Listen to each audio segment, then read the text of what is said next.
Olá, aqui é o professor Clóvis e nesse episódio da nossa disciplina vamos complementar o assunto anterior, trazendo mais algumas reflexões e alguns exemplos sobre políticas públicas que instituem novos direitos.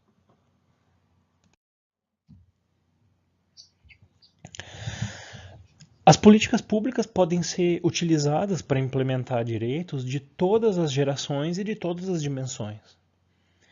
Políticas públicas para implementar direitos civis e políticos, políticas públicas para implementar direitos sociais, econômicos e culturais, geralmente chamados de direitos de segunda geração, e mesmo políticas públicas para implementar direitos é, chamados transindividuais, ou seja, direitos difusos, direitos coletivos em sentido estrito e direitos individuais homogêneos. Existem diversos exemplos de políticas públicas em matéria de novos direitos, tanto no plano federal quanto no plano estadual e no plano municipal. Dentre as centenas ou milhares de exemplos possíveis, nós vamos citar apenas alguns casos que vão servir aqui apenas como ilustração. A Lei 12.587 de 2012, fundada no artigo 182 da Constituição e no Estatuto da Cidade, instituiu as diretrizes da Política Nacional de Mobilidade Urbana. Essa lei deu prioridade ao transporte público coletivo e ao transporte não motorizado nas cidades. E definiu o pleno acesso à cidade como um direito de todos os cidadãos. A Lei 11.124 de 2005 criou o Sistema Nacional de Habitação Social de Interesse Social e o Fundo Nacional de Habitação de Interesse Social. Também criou o conselho gestor desse fundo para tornar mais efetivo o direito à moradia. A ideia era compatibilizar e integrar as políticas habitacionais da União, dos estados e dos municípios e as demais políticas de desenvolvimento urbano. A ideia, em última instância, é oferecer moradia digna, reconhecendo como um direito a moradia e como vetor de inclusão social. Um programa amplamente discutido e polemizado foi o programa chamado Minha Casa Minha Vida, estabelecido em 2009, que teve como objetivo facilitar o crédito via Caixa Econômica Federal para compra de casa própria pela população de mais baixa renda. Na mesma linha, o programa Urbanização, Regularização e Integração de Assentamentos Precários, gerido pelo Ministério das Cidades, teve como objetivo promover a urbanização, a prevenção de situações de risco e a regularização de assentamentos precários, feito muitas vezes de maneira irregular e criando riscos de natureza urbanística, ambiental e assim por diante. Saindo um pouco da questão urbana e entrando na questão das pessoas com deficiências, nós temos a Lei 7.853 de 89, que dispôs sobre o apoio às pessoas portadoras de deficiência, sua integração social e a Coordenadoria Nacional das Pessoas Portadoras de Deficiência, o chamado CORD.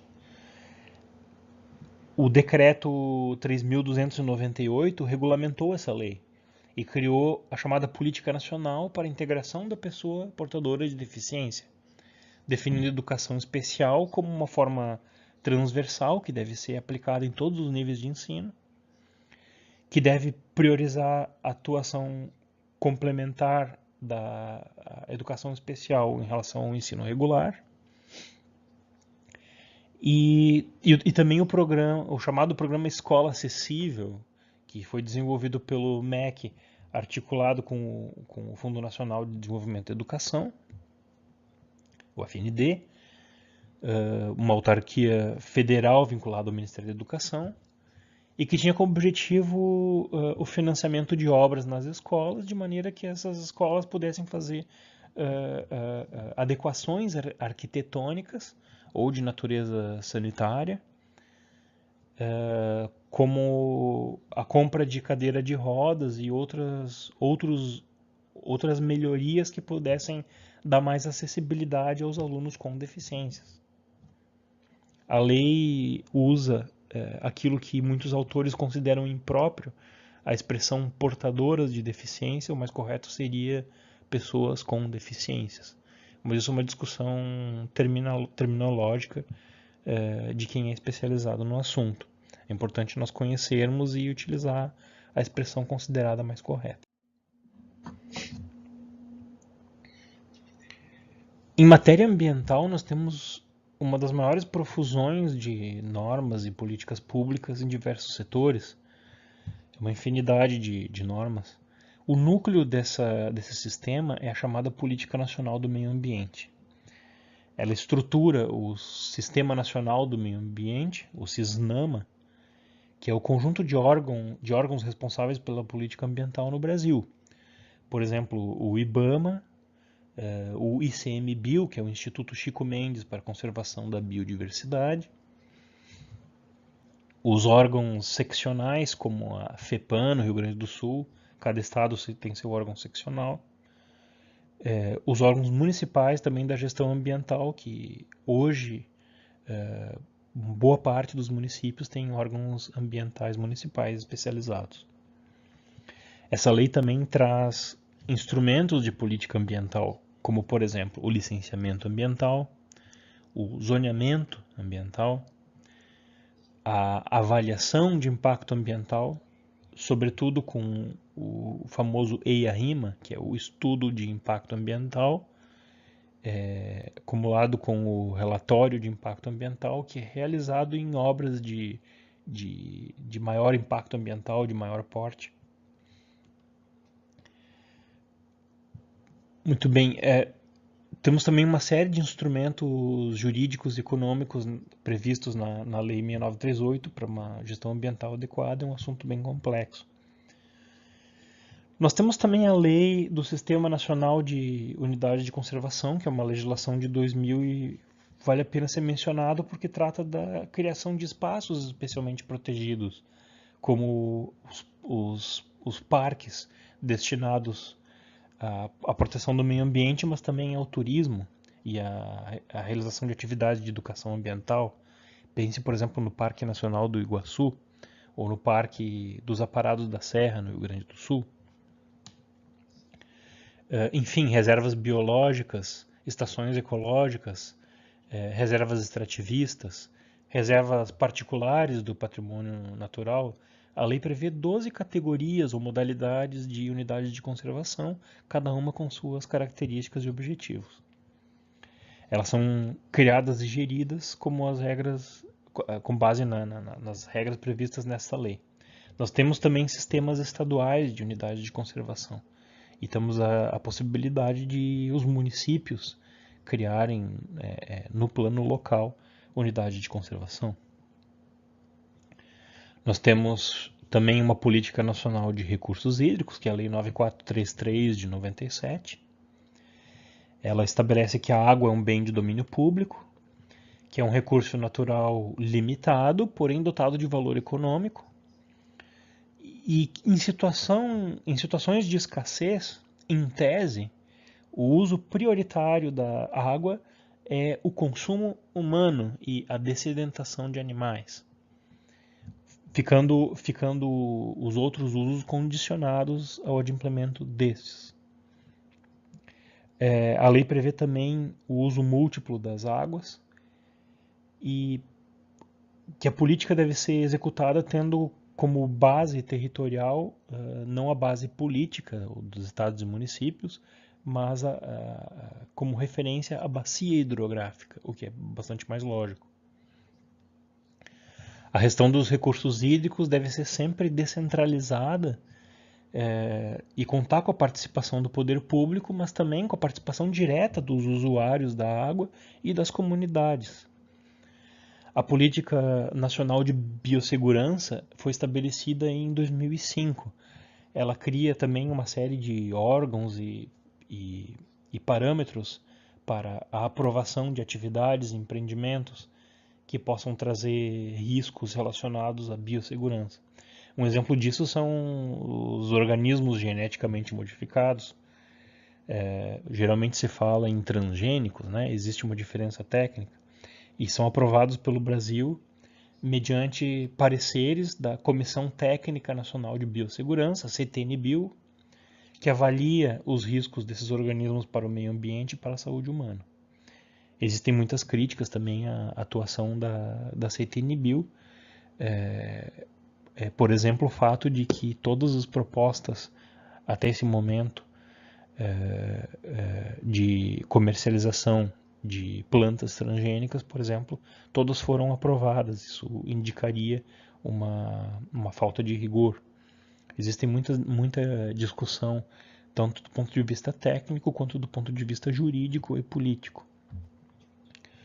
Nós temos também a Política Nacional de Resíduos Sólidos, que é uma lei de 2005.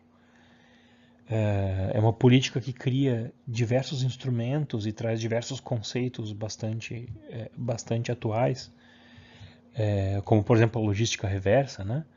E é uma dificuldade muito grande de implementação dessa legislação. Nós temos a Lei 13.123 de 2015, é uma das políticas mais importantes na área ambiental no Brasil, dentre aquelas aprovadas mais recentemente.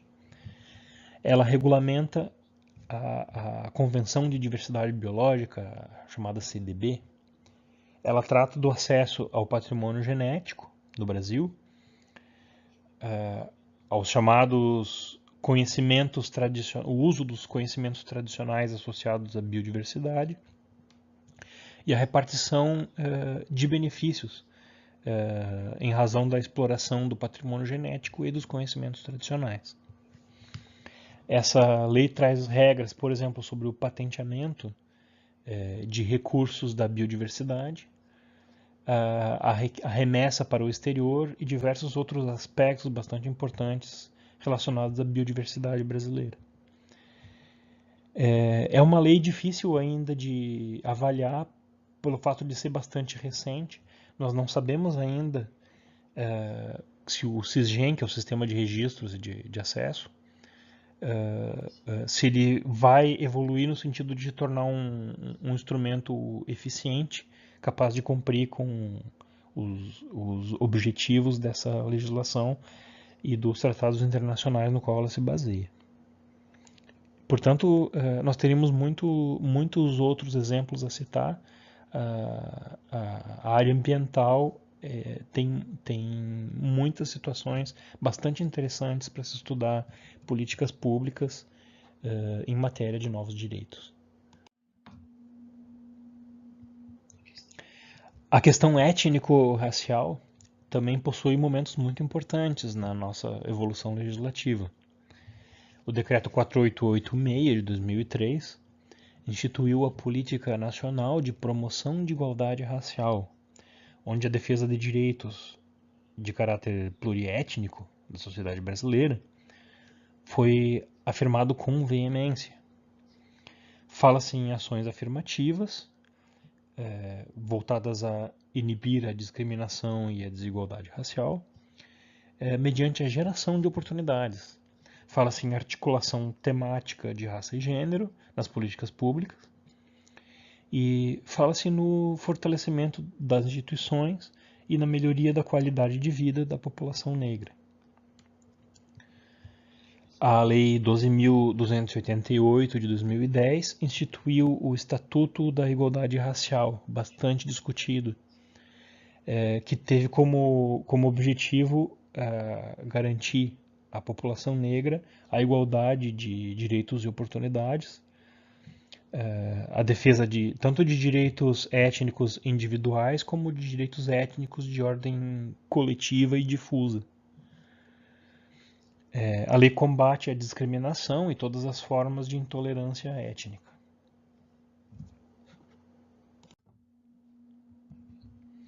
Em 2009, diante da profusão de políticas de cotas étnicas, com muita contestação, foi ajuizada no Supremo Tribunal Federal por um partido político a ação de arguição de descumprimento de preceito fundamental, a DPF 186 de 2009. Essa ação é uma ação constitucional, né? Essa ação pautou-se no questionamento de uma política de estipulação de cotas para ingresso na Universidade de Brasília, a UNB, argumentando-se com base nos mesmos princípios que embasam a política de cotas, que essas cotas seriam inconstitucionais. Esse caso é bastante interessante para qualquer cidadão, mas de maneira muito especial para estudantes de direito, na medida em que mostra como que os dispositivos constitucionais, ou alguns deles, como é o caso da dignidade da pessoa humana, ou o repúdio ao racismo e a promoção da igualdade, às vezes dão margem a interpretações muito diferentes e até mesmo opostas, e podem ser apropriadas tanto pelos defensores quanto pelos críticos de uma determinada política, como é o caso aqui da política de cotas. Então, esses dois pontos de vista ou posicionamentos de ordem moral ou política acreditam encontrar fundamentação nos mesmos princípios constitucionais. Os autores da ação argumentaram que a criação de reservas de vagas seria um procedimento discriminatório e não um combate à discriminação. No final, o Supremo Tribunal Federal decidiu, por 10 votos a 0, que a ação seria improcedente.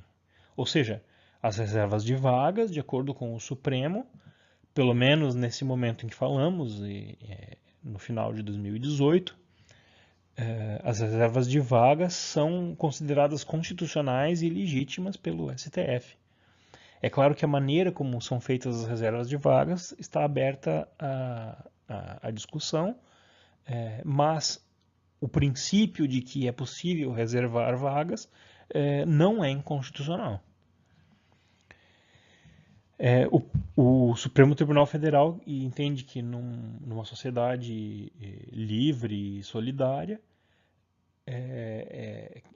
que é um dos princípios fundantes da República Federativa do Brasil, ele orienta a interpretação da questão da discriminação.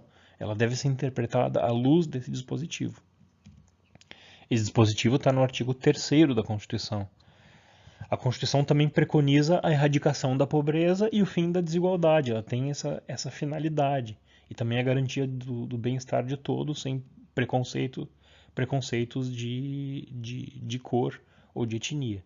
Então, esses preceitos, de acordo com a decisão do STF, garantiriam a ideia de que o poder público ou mesmo os entes privados podem valer-se de políticas de reservas de vagas para fomentar a concretização desses direitos de caráter étnico.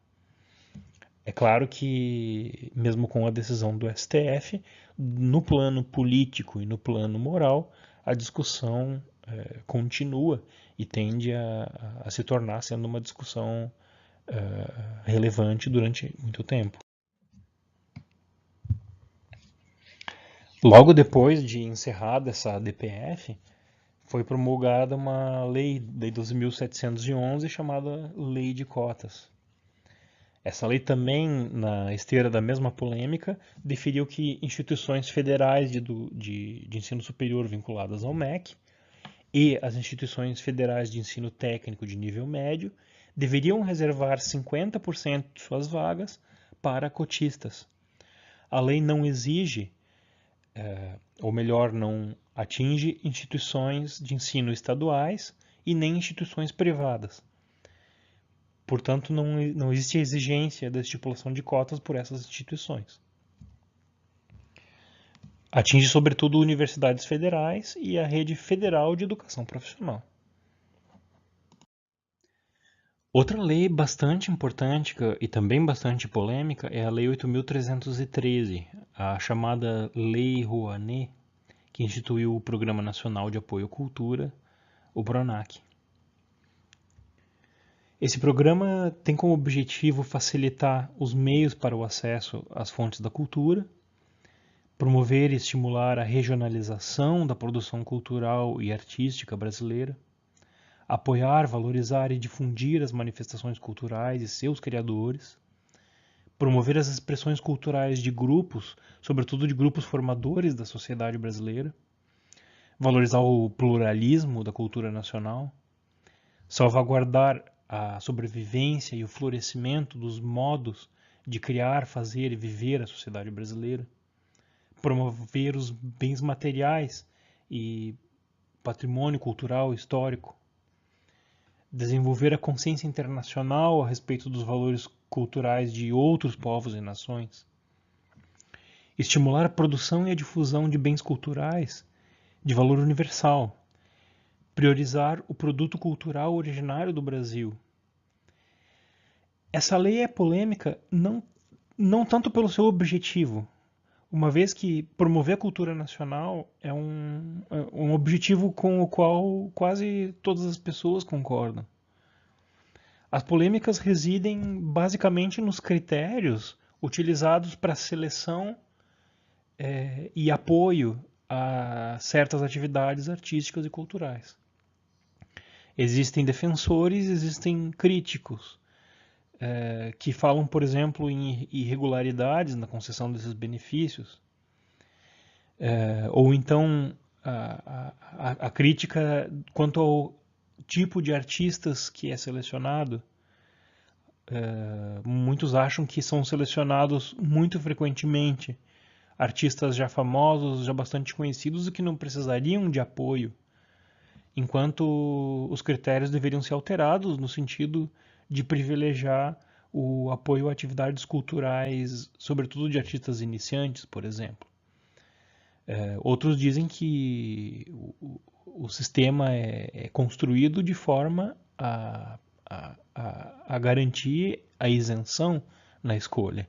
Então também existe uma discussão muito grande sobre o funcionamento desses critérios de seleção de projetos.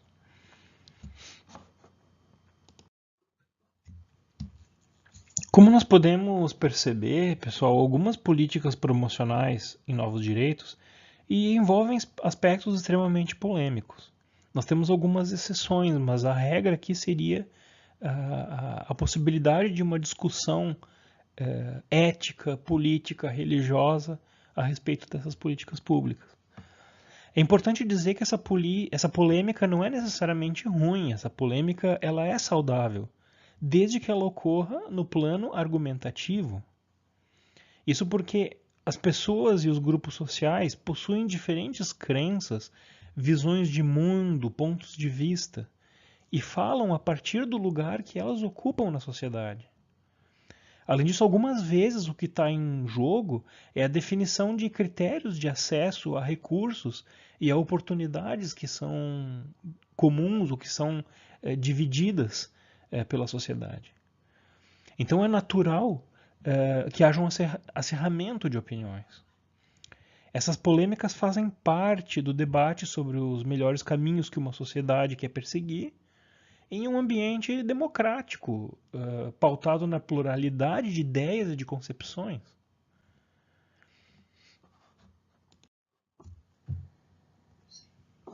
Quando se discute políticas públicas, sobretudo aquelas de caráter promocional, nós não podemos esquecer o seguinte. Primeiro que as políticas públicas servem para concretizar direitos e programas que têm base constitucional e, portanto, são valores fundantes do Estado democrático de direito. Os direitos fundamentais, sobretudo, não podem ser eliminados do nosso ordenamento jurídico, nem mesmo por emenda constitucional, conforme o artigo 60, parágrafo 4º da Constituição. Esses direitos não devem ser entendidos como sendo apenas de uma ou de outra ideologia política. Porque a Constituição, assim como os tratados de direitos humanos, são uma espécie de pacotes de acordo. Eles valorizam, por exemplo, a família, a propriedade privada, ao mesmo tempo que valorizam a erradicação da pobreza, o combate à discriminação e a proteção da cultura indígena e assim por diante. Então você veja que tem valores éticos, morais, políticos e religiosos de diferentes grupos sociais e diferentes posições. E todos eles estão consagrados na mesma Constituição. Existem diversos valores assegurados a partir da reivindicação de diferentes ideários políticos. Esses direitos são pontos de partida a partir do qual se organizará um debate que vai pautar a nossa vida democrática em sociedade. E devem ser entendidos dessa maneira, como um ponto de partida. Por outro lado, existem leis em vigor que devem ser respeitadas e que detalham bastante de que maneira devem ser concretizados esses direitos. Essas leis, evidentemente, podem ser alteradas conforme os ritos previstos pela própria Constituição e perseguindo objetivos de interesse público. É claro que as políticas públicas tendem a seguir diferentes caminhos conforme o momento histórico, conforme o ideário político que foi eleito num determinado momento histórico, por exemplo. É natural que os cargos executivos e legislação, tanto no plano federal, estadual e municipal, sejam ocupados por representantes de diferentes crenças e diferentes grupos, com diferentes visões de mundo. Todos eles, no entanto, têm que pautar suas ações na Constituição, nas leis, nos direitos e garantias que estão ali previstos e que devem ser por eles concretizados. Por fim, a simples aprovação de uma legislação que prevê políticas públicas não garante o seu sucesso. É muito importante perceber isso. É preciso formular uma agenda consistente, implementar, monitorar e avaliar essas políticas de maneira consistente, de maneira fundamentada em direitos e princípios constitucionais e, ao mesmo tempo, com visão e eficiência técnica.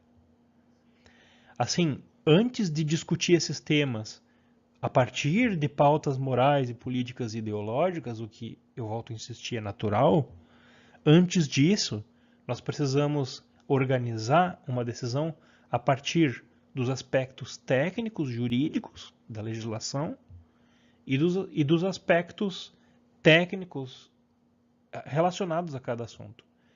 É preciso compreender os resultados das políticas públicas através de dados estatísticos, por exemplo, através de números, de relatórios, de percepções. Só se pode discutir de maneira eficaz essas políticas a partir dos resultados efetivos que elas alcançam, sejam resultados positivos ou negativos. Então, uma política pública está inserida num contexto de gestão. A política pública não vai decidir quais são os valores relevantes a serem protegidos, ela vai decidir como alcançar aquele objetivo que está previsto pela Constituição Federal. A partir daí, nós podemos colocar nossa compreensão política ou moral do processo de maneira mais legítima.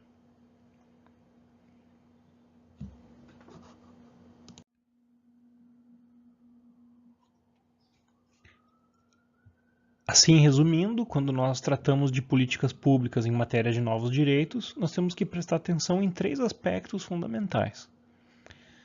Qual é a fundamentação jurídica daquela política pública? Qual é a sua legitimidade política? E qual é a eficiência e o embasamento técnico que orientam e que levam a determinados resultados positivos ou negativos daquela política pública? Além desses exemplos que nós acabamos de tratar, Existem políticas públicas que instituem novos direitos em diversas outras temáticas. Então, por exemplo, há políticas públicas na área de direito da criança e do adolescente, como políticas públicas que tratam do idoso, das questões de gênero, das questões de refugiados, de mudanças climáticas, de direito à habitação, questões relacionadas a direito do consumidor.